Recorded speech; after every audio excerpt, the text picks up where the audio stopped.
अजय सो तो ठीक है, भगवान बोले अगर चरण धुला लें तो। केवट बोला चरण धुला लो तो कोई हम पर एहसान करोगे? औरों से उतराई लेता हूं, आपसे नहीं लूंगा। नहीं लोगे ना। पद कमल धोए चढ़ाई नाव, ननाथ उतराई चहो।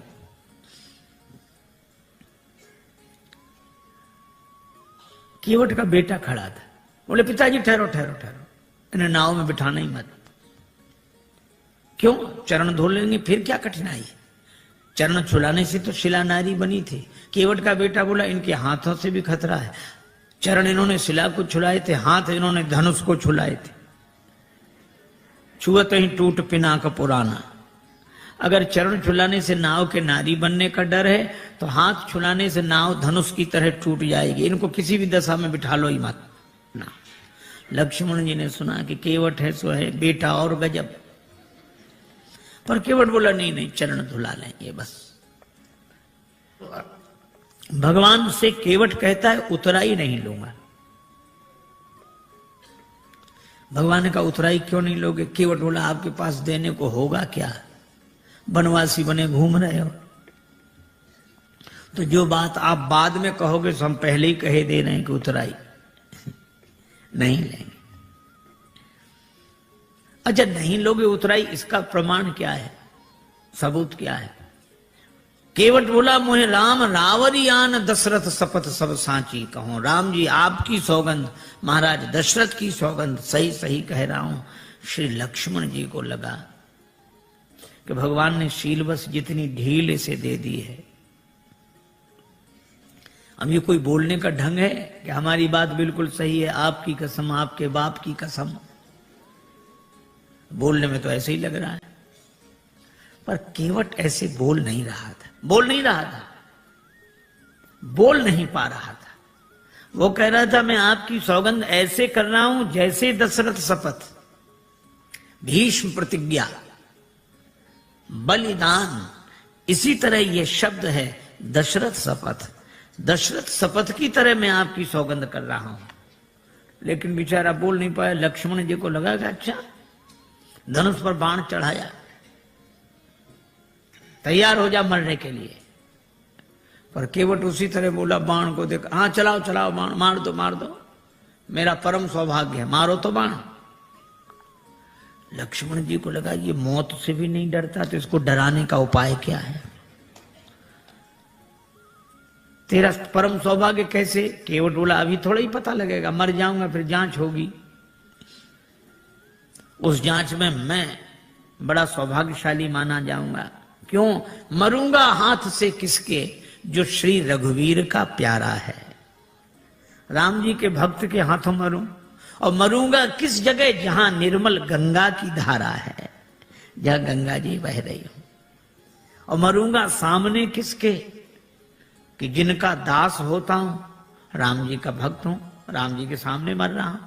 और मरूंगा किस खता पर? पांव करुणा निधि के धोता हूं, चरण धो रहा हूं। अगर इन पद पंकजों पर प्राण खो जाएगा केवट, तो मरकर भी जमाने में अमर हो जाएगा केवट। फिर क्यों ऐसा समय श्रीमान जाने दूं, न क्यों जाने की जीवन के सन्मुख जान जाने दूं।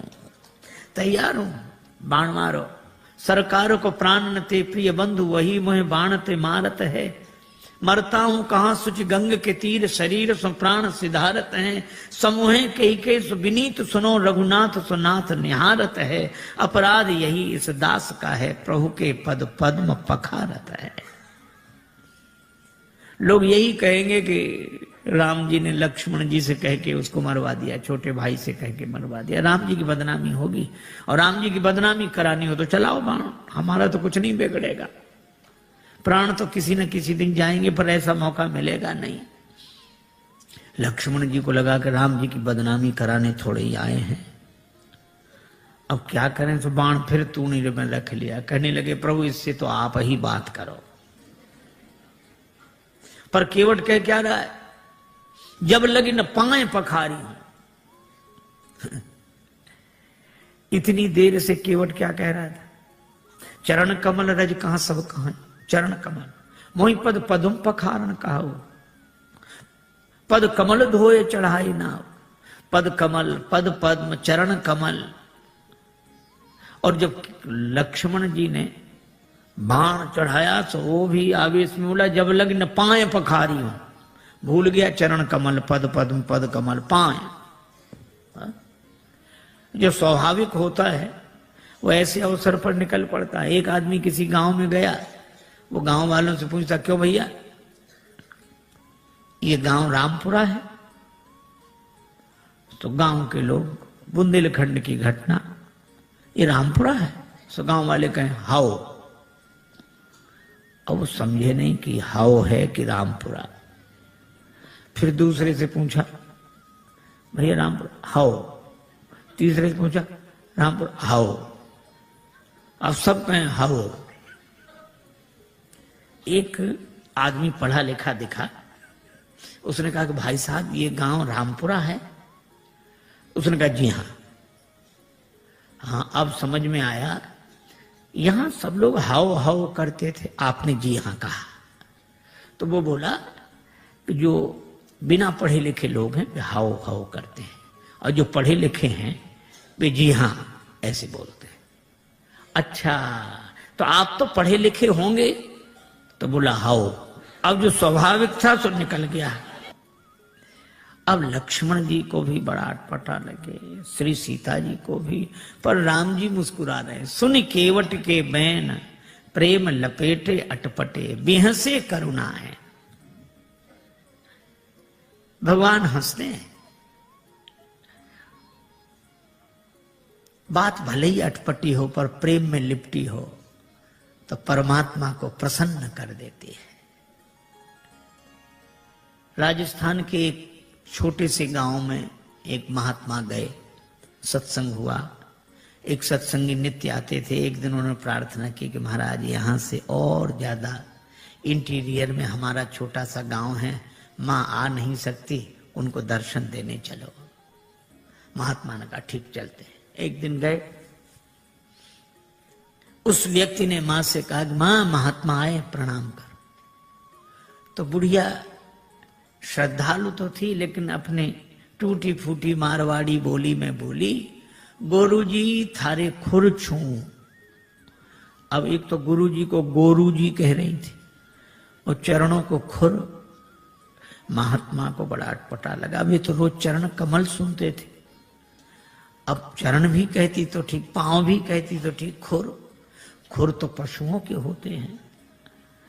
तो महात्मा उसे प्रेम से समझाने लगे, माता जी ऐसे बोलती हो महात्माओं से, नरक जाओगी नरक। बुढ़िया इतनी सरल थी, वो ये भी नहीं जानती थी कि नरक क्या होता।